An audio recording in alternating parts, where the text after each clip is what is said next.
The forgotten giant, the monumental scale of the Eastern Front. On June 22, 1941, 3 million German soldiers crossed the Soviet border. The largest battlefield front in history was set in motion, 3,000 kilometers from the Baltic to the Black Sea. The Wehrmacht received explicit orders of annihilation. Stalin responded with total mobilization. 48 million lives lost, 2.8 million Soviet prisoners of war died from hunger and cold in just 18 months. More than 200 German divisions engaged simultaneously.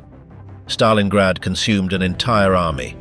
Kursk saw 6,000 tanks clashing on a single battlefield. The casualties on the Eastern Front surpassed all other theaters of war combined. Hitler sought to colonize the East through the systematic elimination of its inhabitants. Stalin turned the 194 million people of the Soviet Union into a war machine. The Eastern Front was the epicenter that decided the outcome of World War II. Where truly was the Third Reich buried? What was the true price of defeating Nazism? Why were the soldiers who saved the Soviet Union sent to the Gulag? The magnitude becomes clear in its geographical scope. The front stretched from the Baltic to the Black Sea, covering 21.8 million square kilometers. For the Reich, the commitment was total. Historians quantify it. More than 400 divisions were steadily deployed on the Eastern Front. Barbarossa eclipsed the Western Front. German casualties in just 6 months of the Russian campaign exceeded 4 years of fighting in the West. This vision stemmed from Nazi ideology. They sought Lebensraum, the living space, through conquest and colonization. The invasion was not just about military defeat. Its aim was the eradication of Judeo-Bolshevism to ensure German dominance. This policy of annihilation was reflected in direct orders. Although both sides abandoned the laws of war, the German premeditation was systematic. The treatment of captives proved this. 2.8 million Soviet prisoners captured died at German hands, a figure that defined a strategy of extermination. The ideology unleashed a catastrophe. The Soviet Union was devastated with losses approaching 48 million people. This population gap was profound. Unlike the West, the trauma persisted for generations. The civilian population became a legitimate war target. No distinction was made between soldier and civilian. The siege of Leningrad was the most extreme expression of this. The Germans sought to starve and freeze the city into submission. Between 500,000 and 1 million civilians perished from starvation and bombings. Faced with massive losses, Moscow resorted to total mobilization. The USSR sent women directly into combat. Between 490,000 and 800,000 served on the front as snipers and commanders. They were the pilots known as the Night Witches. But brutality was not the exclusive domain of the Wehrmacht. Stalin used the conflict as justification. As the USSR fought, the regime deported entire nations. People such as the Crimean Tatars and Chechens were uprooted and sent to Central Asia, dying in extreme conditions. The Blitzkrieg failed in the vastness of the Soviet Union. The wear and tear at Smolensk and the logistical pressure delayed the German advance. The Germans thought they could see the Kremlin's spires, but they failed to capture Moscow before winter set in. Chief of Staff Halder confessed, "We underestimated the Russian giant."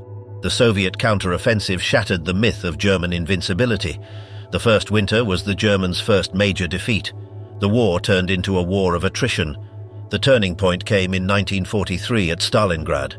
The destruction of the Sixth Army marked the point of no return. Germany lost the initiative irreversibly. After the losses, a new general offensive was no longer possible. The Wehrmacht switched to permanent defense. How did the Soviet army endure? The Soviet Union had one advantage. Its human resources were virtually inexhaustible. With a population of nearly 194 million in 1941, the Red Army had the workforce to evolve. While German morale plummeted, the Soviets gained momentum. Constant victories gave them the confidence they needed to overcome their enemy. The Blitzkrieg and the summer that changed the war. On June 22, 1941, the Wehrmacht crossed the Soviet border without a declaration of war. It was the realization of Hitler's vision, a war of total annihilation to conquer Lebensraum all the way to the Urals, but by launching into the east, Hitler was condemning himself to a war of attrition. The largest German military force ever assembled was deployed, 3 army groups along a 3,000-kilometer front. It was a sharp spear sustained by fragile and overextended logistics. The initial success was overwhelming. In 1 week, the panzer divisions penetrated 400 kilometers, surrounding entire armies. The euphoria in Berlin was absolute. Chief of Staff Franz Halder believed the campaign would be won in a couple of weeks. That conviction was mistaken. The strategy began to fragment. The Führer prioritized raw materials and ideology over capturing Moscow. This division of objectives, combined with underestimating the enemy, revealed the first cracks. The armored units broke through the border defenses, surrounding entire armies. Minsk fell on June 28th. By mid-July, the vanguards were just 350 kilometers from Moscow. But Hitler imposed his vision: attack the raw material centers, diverting forces from the assault on the capital. This decision led to the encirclement of Kiev. By the end of September, 665,000 Soviet soldiers had been captured. On October 2nd, the Wehrmacht launched Operation Typhoon.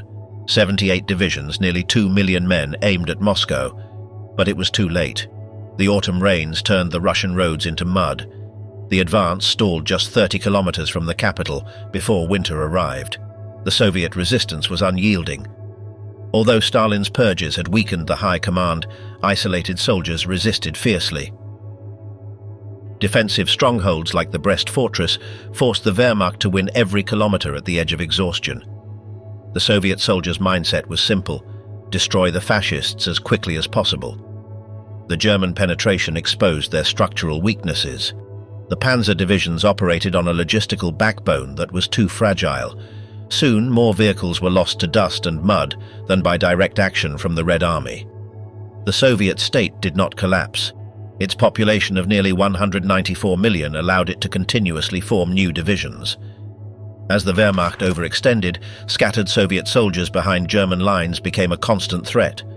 The German command mistakenly categorized these fighters as irregulars, eliminating any possibility of local support. Instead, they activated a guerrilla movement. Nazi ideology turned into a strategic disaster. Moscow responded with its own brutality, the scorched earth policy. The Soviet state ordered the systematic destruction of all infrastructure, leaving the Wehrmacht a barren wasteland. This landscape of devastation, along with the inhumane treatment of prisoners and civilians, fueled the underground resistance.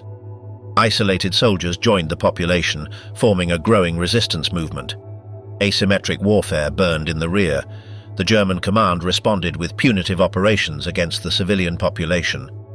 By 1943, the insurgent movement was centralized in Moscow. Their sabotage efforts were constant. Bridges blown up, supply lines attacked.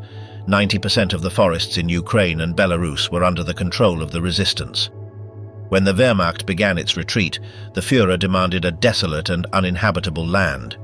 The retreat turned into total destruction. The real German problem was always logistics. The plan had been conceived for a quick victory. Supplies, meant to last for 20 days, were exhausted before reaching the strategic objectives. Fuel, ammunition, spare parts, everything ran short after just a few weeks. The distance was unforgiving. The territory was vast, an immense steppe. The Russian roads were catastrophic, alternating between dust and mud. Soon, more vehicles were lost to the terrain than by direct action from the Red Army. The dependence on archaic transport was overwhelming. The Wehrmacht began the advance with 750,000 horses. The limited railway network became vulnerable to guerrilla sabotage. The High Command had ignored basic factors. This underestimation was a fundamental error. The German soldiers operated in a precarious material situation, on the brink of exhaustion. The demand for resources crashed against the Soviet geography. Time and space worked against Berlin. The Wehrmacht had conquered territory, but lost the war in the vast distances of the Russian steppe. The first winter, the defeat, Hitler didn't foresee. On October 2nd, 1941, 2 million men launched Operation Typhoon. But it was too late. The enemy was not the Red Army, but geography and the climate. The autumn rains brought the Rasputitsa. The Russian roads turned into impenetrable mud. The main advantage of the Blitzkrieg, speed, sank in the muck. By mid-October, Marshal Fedor von Bock observed that Army Group Center was completely bogged down. Then came the winter. Temperatures dropped to -30 degrees Celsius. The High Command had fatally failed. They had organized winter supplies only for a small occupation force. Most soldiers fought in summer uniforms, succumbing to frostbite. The cold froze lubricants, clogging engines and weapons. Automatic firearms became useless. As the Wehrmacht collapsed, fresh Soviet divisions, prepared for the climate, launched the December counter-offensive. The German army had lost the initiative. Faced with the collapse, Hitler issued an order. There would be no tactical retreat. Not one step back. The Blitzkrieg had died. The conflict shifted to a war of attrition. The Soviet counter-offensive ended the Blitzkrieg. The campaign transformed into a war of attrition. To prevent a rout, Hitler imposed an iron will. The German army ceased to be a mobile force and became static. They were forced to dig defenses in frozen soil. The German soldier relied on grenades in close combat. In the ruins of the cities, hand-to-hand combat became the norm. For the Soviet troops, the destruction of the invader was a singular goal. The cult of the Soviet sniper flourished, rewarding resistance and individual valor. The Russian giant survived the initial assault, but its resistance was not solely an internal achievement. It needed urgent help. Just 2 days after Barbarossa, the United States authorized the Lend-Lease program. This material support became crucial, as Soviet industrial capacity was at its lowest point in 1941 to 1942, relocated and paralyzed. The real impact wasn't in armaments, it was in logistics. The Wehrmacht was collapsing due to a lack of transport. Moscow, on the other hand, secured its future mobility. The Allies supplied more than 375,000 trucks from the United States to cover the distances, over 1.5 million kilometers of telephone cable. Soviet command and control improved drastically. The aid covered vital shortages. The USSR received 3/4 of the aluminum and copper it needed between 1941 and 1944. Additionally, 5 million tons of food for a decimated population. This support represented only 5% of Soviet total resources in 1942, but it was the margin needed to surpass the threshold of collapse. In the first weeks, the German army suffered losses greater than those of the entire campaign in France. By November 1941, its strength had been reduced by a fifth. The Blitzkrieg had failed. The High Command recognized that the plan for a quick victory was unfeasible. The material attrition was total. The armored force was exhausted. Soldiers in summer uniforms succumbed to frostbite. The troops suffered more casualties from the cold than from enemy fire. Nazi ideology accelerated the collapse. Many Western provinces welcomed the Germans as liberators. But the Vernichtungskrieg, War of Annihilation, classified the population as subhuman. The brutal treatment eroded any local support. The occupied zones became an internal front, hastening the collapse of the troops. The axis of attrition: Stalingrad, Rzhev, and the machine of annihilation. In 1942, Hitler launched Operation Blue to the south, aiming for the oil fields of the Caucasus. But his objectives were divided. The advance was diverted to Stalingrad, aiming to secure the Don flank and cut off Volga traffic. Hitler was obsessed with annihilating the city bearing the name of his adversary. On August 23, 1942, a massive air raid devastated the city. 40,000 people, mostly civilians, died within hours. Despite this, the geography favored the defenders. The battle turned into a war of rubble. The basements became a maze in which the German infantry slowly sank. The focal point of the defense was Mamayev Kurgan, a 102-meter hill fought over for 200 days. To the north, the industrial districts, Red October Steelworks, Barricadi Factory, became fortifications. Large structures connected by tunnels and defended by workers' militias held out. The Sixth Army paid for each block with heavy casualties. Soviet snipers became an effective weapon. Their patience and resilience picked off the Germans one by one. The Volga River was the lifeline. Through its waters, boats and steamers transported ammunition, supplies, and vodka. They evacuated the wounded and civilians. The curve of the right bank made it difficult for the Germans to fire on this vital route.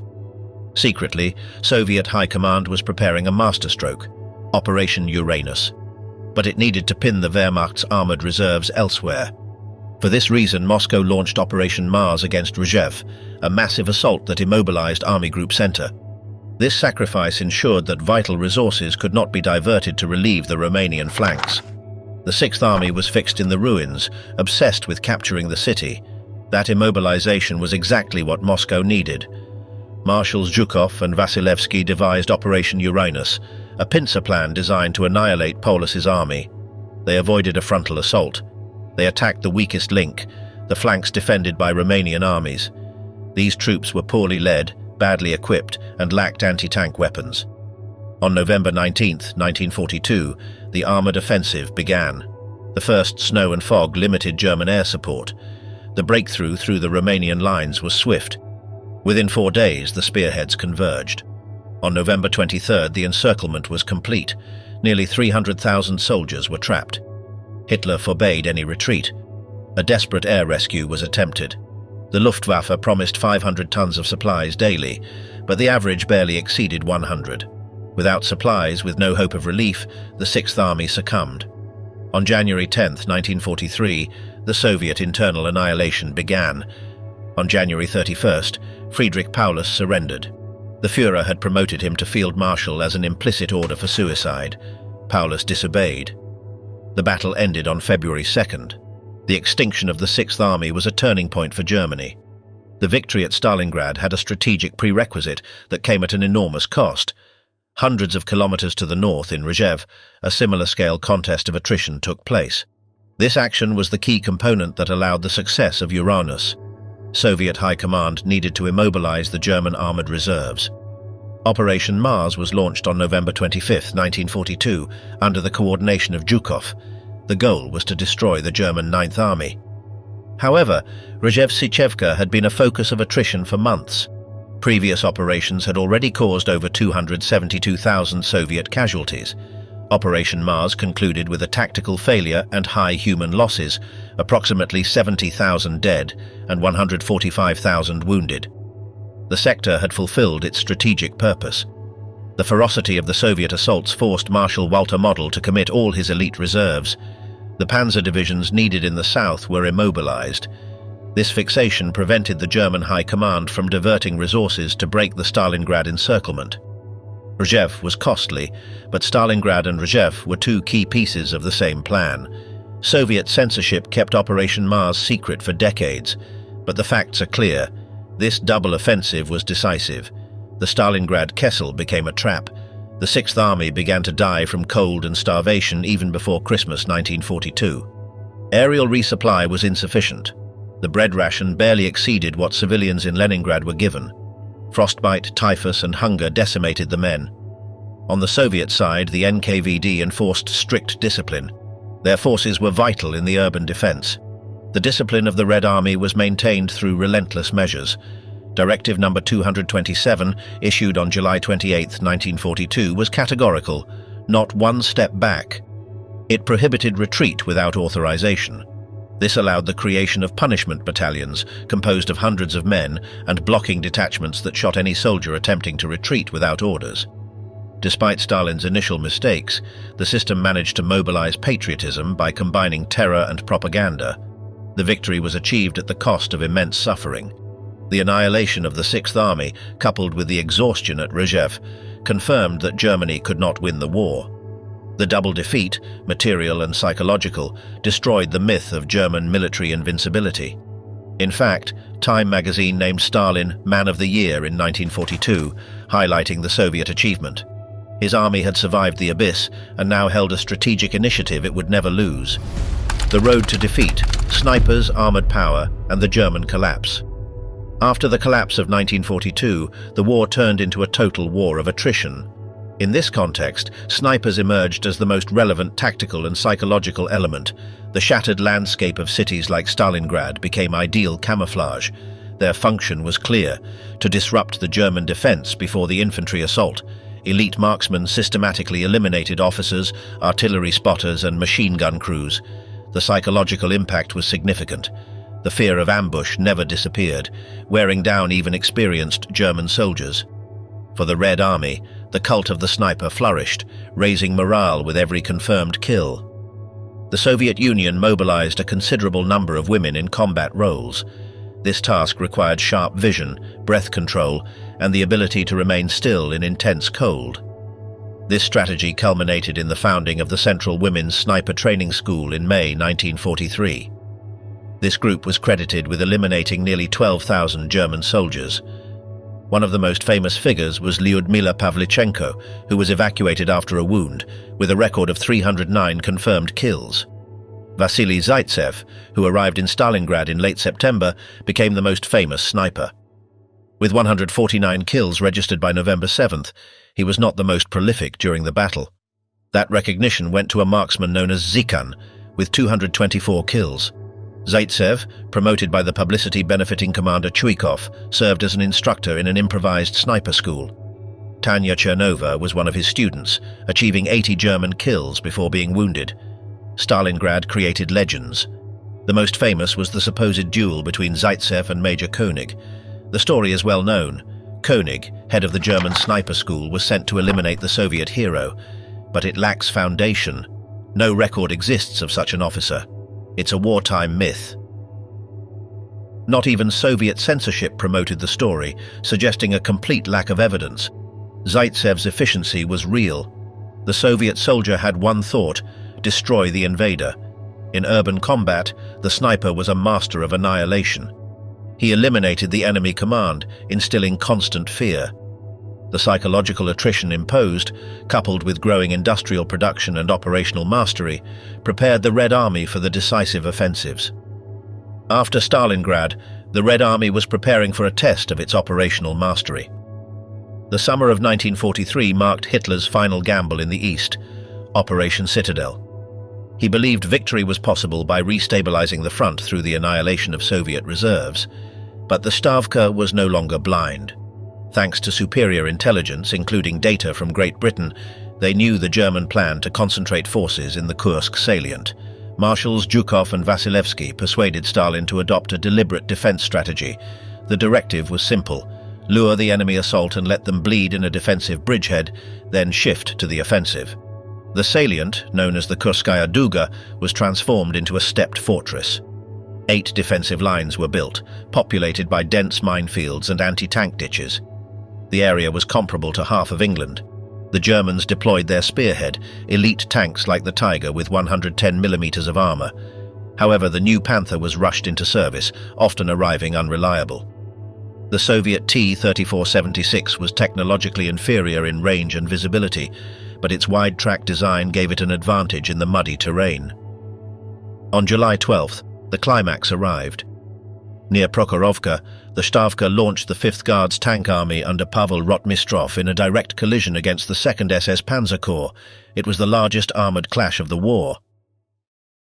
The T-34s were ordered to advance at full speed, neutralising the range advantage of the Tiger. The exchange was costly. Nearly 400 Soviet tanks were lost compared to 70 Germans. But it was a decisive strategic success. The German advance was halted. The German High Command had expended its elite offensive reserves, a resource impossible to replace. The Red Army went on the offensive with operations Kutuzov and Rumyantsev. This push would not stop. The war was advancing westward in a constant destruction of the Wehrmacht. The Soviet defense was designed to systematically bleed the Wehrmacht dry. The mined obstacles forced the German infantry to clear paths under constant fire, consuming resources that could not be replaced. The new Panther often proved unreliable. The Wehrmacht relied on elite armored units, difficult to replace. Moscow could exchange its mass-produced T-34s for irreplaceable German losses. The tyranny of logistics returned. The German offensive required massive resource consumption. Supply lines stretched dangerously across the steppe, limiting attack power. The critical need for fuel severely limited offensive maneuver. By 1944, only the oil fields of Hungary were considered the last remaining source of fuel. The tactical attrition in the defensive belts of Kursk and the impossibility of resupply sealed the German fate. The German army was permanently exhausted. It was their last strategic offensive in the east. The Red Army now set the pace. The fighting reached the very gates of Berlin. The German armies faced a critical shortage of ammunition and fuel. The artillery ration was limited to 2 shells per gun. The final defense was a desperate mixture. The Wehrmacht gathered SS units, regular soldiers and militia from the Volkssturm. There were old men and young members of the Hitler Youth. Some were given sweets instead of tobacco. As the front disintegrated, military order turned repressive. Military police and SS squads patrolled, hunting down stragglers. Cowards were executed without hesitation. General Helmuth Weidling took command of a garrison he acknowledged as an impossible task. The assault on the capital was planned with precision. Marshal Zhukov used a detailed model of Berlin to train his troops. The strategy aimed to clear 300 city blocks per day. The Red Army deployed unprecedented artillery firepower. 500 guns were concentrated per kilometer along Unter den Linden Boulevard. 203mm heavy howitzers struck directly at buildings. The bombardment was relentless. The fighting became a house-to-house battle. The Soviets advanced with combined arms assault groups, infantry, tanks and engineers. Against the panzer, the Soviets improvised, equipping their vehicles with spring mattresses to detonate shaped charges before impact. The political objective was the Reichstag, a building destroyed since 1933, but a coveted symbol of victory. On the Soviet list, it was Objective Number 105. The inscription "To the German people" above its entrance offered a final act of vengeance. It was defended fiercely. SS units and Hitler youth fighters entrenched themselves, supported by the Zoo Flak Tower. On the afternoon of April 30th, Soviet units raised the red flag. That night, the collapse was total. Adolf Hitler committed suicide. Unable to achieve immediate surrender, the Red Army unleashed one final hurricane of fire. On May 2nd, General Weidling surrendered. The ammunition had run out.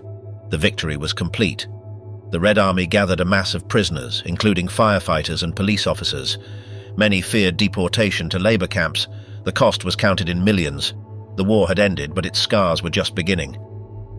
Oblivion and captivity, the human aftermath of the Eastern Front retreat. Hitler rejected any tactical retreat. His obsession guaranteed the destruction of entire armies, like Army Group Center. The Soviet advance surpassed German positions. The crossing of bridges like the Berezina revived the legacy of 1812. When the Red Army approached East Prussia, mass panic gripped the population. Local Nazi leaders banned fleeing, then escaped themselves. Millions of refugees mixed with military columns in a retreat toward the west. The largest maritime evacuation in history took place from the Baltic, pulling more than 2 million people to safety. The German army disintegrated during the retreat. Military police, Feldgendarmerie, and SS squads patrolled, hunting down stragglers. Their mission was to execute any soldier showing signs of retreating. Generals like Heinrici chose superior loyalty, ignoring Hitler's orders to save their men. The escape route was littered with civilians, soldiers, and the bodies of deserters. Surrender became inevitable. For German soldiers, captivity was devastating. This war had discarded the Geneva Conventions from the very first day. Nearly 4.5 million Germans fell into the hands of the Red Army. Prisoners feared deportation to labor camps in the remote northern regions of the Soviet Union. Conditions were harsh. Exposure, hunger, and disease decimated the columns. It is estimated that half died in captivity, approximately 2 million men. Repatriations began in 1947 and continued for years. Most survivors did not regain their freedom until after 1953. The fate of the liberated Soviet soldiers was equally bleak. In the Stalinist system, surrender was considered treason. Any Red Army soldier captured was automatically branded a traitor, regardless of the circumstances. About 1.8 million of these men were processed as special prisoners. The NKVD, the secret police, interrogated them. Their final destination was the Gulag. Even those veterans who returned without dishonor found no support. They did not receive services to address trauma or wounds. The demographic impact of the conflict was catastrophic. Including the birth deficit, the total loss is estimated at nearly 48 million lives. This devastation created a distortion that would affect Russia's age pyramids for decades. The survivors were left marked. In a regime where the lives of soldiers were treated with indifference, the scale of the destruction was so immense that it is hard to individualize the suffering. Millions of lives were erased. The Western perspective, focused on its own theaters of war, the Blitz, Pearl Harbor, underestimated the Soviet contribution. The cost in lives on the Eastern Front remained disconnected from the general European consciousness. Survivors feel that the West is incapable of comprehending the depth of their suffering. Those who survived could never erase what they had lived through from their memories. The disappearance of the veterans is imminent. It is crucial to urgently preserve direct testimonies. Before memory fades, before silence erases the last truth of this conflict. The Eastern Front between 1941 and 1945 represents one of the most decisive episodes of the 20th century. Beyond being a theatre of war, it was the epicenter of the Second World War. Here, the fate of Europe and the geopolitical architecture that defines the contemporary world were ultimately decided. The borders, alliances, and ideological divisions that emerged from the Eastern Front continue to shape international politics more than 80 years later. The numbers are telling. Approximately 48 million lives lost, directly or due to birth deficits, in a region stretching from the Baltic to the Black Sea. To put it in context, the casualties on the Eastern Front far exceeded the total of all other theatres of war combined. This is not a mere matter of proportion. It is a question of magnitude. The war in the East was the war. Every figure represents not just a statistic, but the annihilation of stories, families, cultures, and human possibilities that were never realized. What distinguishes this conflict from others is its fundamentally ideological nature. It was not a conventional struggle for territory or resources, although both were relevant. It was, as the protagonists themselves recognized, a war of extermination. The Vernichtungskrieg was the conceptual framework that guided both sides.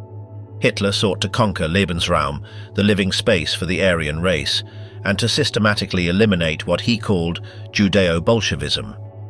Stalin, on the other hand, operated under a logic of total repression against any perceived dissent, any real or imagined threat to the cohesion of the Soviet state. This ideological context partly explains the level of brutality that defines the Eastern Front. These were not collateral crimes, they were state policies. From the siege of Leningrad, where approximately 1 million civilians starved to death, to the systematic reprisals against defenseless populations, the war in the East was a human destruction enterprise designed, planned, and executed with intent. The Soviet resistance was not an act of moral purity, but emerged from the absolute necessity of survival against an enemy that literally sought their eradication as a people.